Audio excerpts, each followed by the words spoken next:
All right, how do we select from our pool of applicants?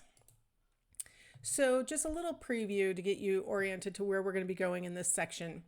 A selection battery is a set of predictors that are going to be used to make hiring, promotion, and layoff decisions. Anytime you see the word battery with regard to anything in psychology, we're always talking about like a cluster of things, maybe a series of different tests or a test and an interview or like a group of things, usually three or more things come together to make a battery. So in order to develop our battery, first step, I told you almost every chapter, I'm going to manage to mention job analysis. The first step in developing a selection battery is going to be job analysis. So all the things that go in with that. And then the caveat is that that more tests will increase the proportion of criterion variance that's being accounted for. So individual differences is another way of saying criterion variance. Individual differences on that quality. The more different tests we have that are kind of all going at that same criterion, the better able we will be to account for any individual differences, any variances, and figure out who actually has more of the quality we're looking for versus somebody who has less of the quality we're looking for. And that's the goal, is to try and figure out a way to establish who has what we're looking for. All right, so benefits of using a battery. Criterion performance is what we're hoping to model with our battery. So if we were to use a work sample as part of our selection battery, it's going to account for about 36% of the variability between applicants. So, or yes, on actual performance at the job. And so about a third of differences on the job could be accounted for by us using a work sample to help decide who to hire. An assessment center is going to account for about 25% of the variability between people. So again, a pretty decent amount of ability to predict. An interview is going to account for about 10% of the variability between people. So interviews are not as good. But if we were to take all of these together, we have an interview, an assessment center, and a work sample, let's say, all together, our test battery is going to have about the ability to differentiate between people of about 55%.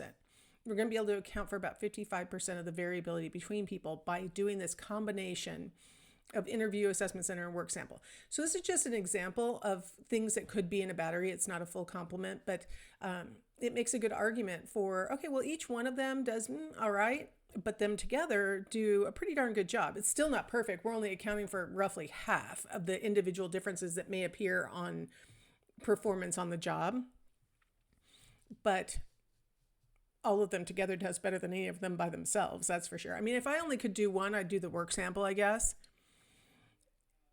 Can you imagine you do a work sample and you don't even interview the applicants? You just do, hey, show me how you would serve this table and I'm going to decide whether to hire you as a waitress or not. I don't even interview you. I just watch you work. If I could only do one thing, that's probably what I would do. The R square, remember from previously when we talked about stats, is the coefficient of determination, and it's the thing that allows us to figure out what percent of variability is being accounted for by each individual thing in the case of the Venn diagram over there, or the overall test battery in the case of the rectangle above. All right, so how do we demonstrate the validity of a selection battery? Well, we can undertake a validation study, which is an effort to determine the extent to which a predictor is related to a criterion. And so we can do different approaches, and maybe we will be forced to pick one of these strategies based on the thing that we're testing. Sometimes you have to do one of these methods. So hopefully you remember the conversation on predictive validity when we talked about validity earlier in previous chapter. This is our ability to predict an outcome based on current behavior. Concurrent validity is our ability to predict one test score from another that you're taking at the same time. And then cross-validation I haven't mentioned before. Cross-validate. Oh, I thought I thought I was going to have a dramatic reveal. I forgot.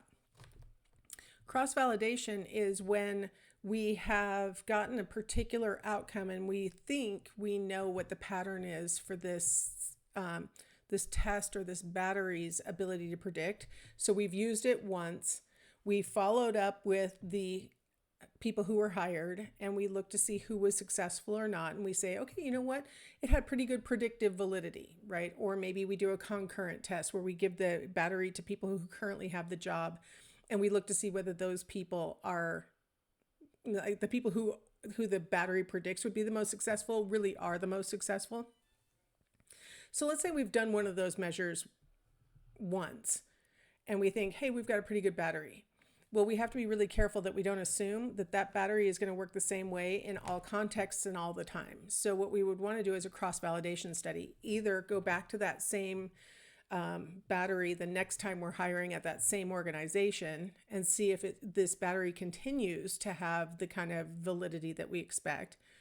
Or we could do a cross-validation approach where we actually go to another organization and do either concurrent or predictive at another organization and see, well, does this generalize to other organizations, right?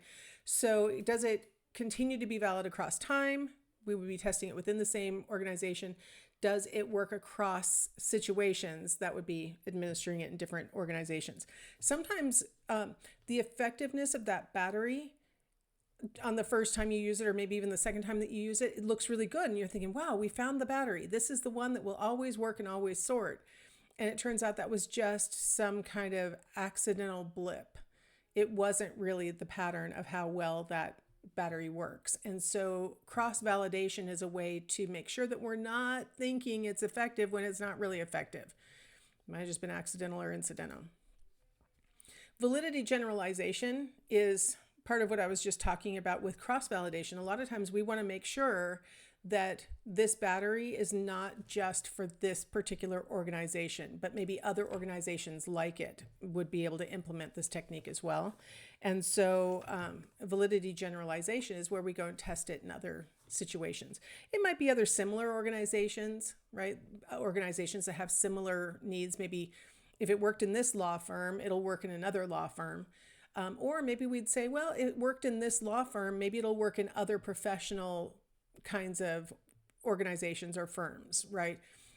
Or it worked in this law firm, would it work in this medical situation, right? Where we're hiring other professionals, but it's kind of a different kind of context, something like that. So we want to find out the extent of the validity of this battery of tests and all the different contexts in which it would work. A lot of times the people who do these kinds of validity tests are not the actual IO psychologist who is working for the organization. The organization a lot of times is like, well, that worked great, thanks a lot, we'll use it again next time. It's more likely another IO psychologist who maybe likes to do research and is just testing this out for research purposes. Or it might be an IO psychology sort of research institute that is saying, hey, this battery seemed to work really well. Maybe we don't need to keep reinventing the wheel. Let's see if it works for other places. So we could advise this battery for a lot of situations. So a lot of times it's not the on the ground IO psychologist that's doing this research. All right. So predictive validity, investigate how effective predictors are at forecasting applicant job performance. So the way that we would do this kind of test is we would make a prediction, get all the predictor data. We would hire some of the applicants, right? Some of them aren't going to get hired. The battery tells us not to hire them. And then after several months, then we're going to collect some kind of performance data, and then we are going to compute a validity coefficient, which is the correlation between the predictor score and the criterion score. So this is the basic process in establishing predictive validity. Concurrent validity is when we have incumbents who complete the predictor and the criterion measure at the same time. And then we analyze and get that validity coefficient again. We look to see whether the predictor score for these incumbents correlates with the criterion score for these incumbents. So ideally, the people who already have the job, who score highest on the predictor, should be the ones who are performing the best on the criterion measure. right? And the ones who are hanging on by a thread and don't do well on the predictors should also not be doing very well on the job. Now, of course, one problem is, what if everybody who's in the job is doing a good job? No one's outstanding and no one is lagging. Everybody is doing a good job. Well, it's going to be really hard to find any kind of correlation between their predictor score and their criterion score if everybody's criterion score is basically equal, right? If everybody's doing the job well. And that might be a reflection of like, okay, so the predictor might be tapping into personality characteristics, previous experience, other factors, and the criterion might be measuring actual job performance, right? And so if we've been training you well and helping you to develop in your job, and all the supports are there to take a person who's like maybe fair to middle in at this job and make them good, this is going to come out looking like the predictor's not working, because everybody's getting the same basic score on the criterion, but they might be varying on the predictor. On the other hand, what if everybody's relatively equivalent on the predictor, and that's why they got hired? They have the right personality, they have the right background, all those kinds of things. And maybe some people have sort of, once they got the job, relaxed, put their feet up, aren't really contributing, aren't really growing and developing, and others have really been superstars and are really working hard. We may have people with the same basic predictor score, and then their outcomes, their criterion score might not be different enough to allow us to, the criterion scores might vary. And so they had the qualities to get into the job, and then some people stagnated and some people grew. So we do have a problem with concurrent validation. It seems really nice. It seems like, oh, well, let's just use incumbents. They're a good model. And it's quicker. It's definitely quicker, and that is always going to be an advantage whenever you're trying to do anything for an organization, because they sort of want the answer now. They don't want to administer a test and wait a year or something to find out whether that predictor was actually worthwhile. That's the whole point of hiring an IO psychologist, so we don't have to find out in your job, your evaluation in a year. We want to find out before we even hire. And so concurrent validation seems attractive, but it does have some shortcomings, that's for sure. Cross-validation is where we're going to apply the same predictors and criteria to a different sample to assess what we call validity shrinkage. So we calculate the predicted score for the current sample from a regression equation of the first sample. So you remember what a regression equation looks like, where we know the score on one thing that allows us to go up and predict what your score would be on the other thing. So we want to see whether the predicted score correlates well with the actual criterion score for a second sample. Is that actually working? So the current R-squared will be compared with the R-square from the first sample. So we want to make sure that that R-square isn't getting smaller for each subsequent sample. We want to make sure that that R-square, that ability to predict performance, stays as robust for each subsequent sample. Smaller shrinkage is better. I think that's a good rule in life, isn't it? Smaller shrinkage is better. If you've ever watched Seinfeld, you know what my little allusion is to. Validity generalization. Usually we're going to have a meta-analysis as our approach to establishing the generalizability of validity. So across lots of situations, and then determine whether the validity generalizes across situations. Now with situational specificity, test validity might be limited to particular situations, and that might be fine, because jobs that are similar enough could use the same battery.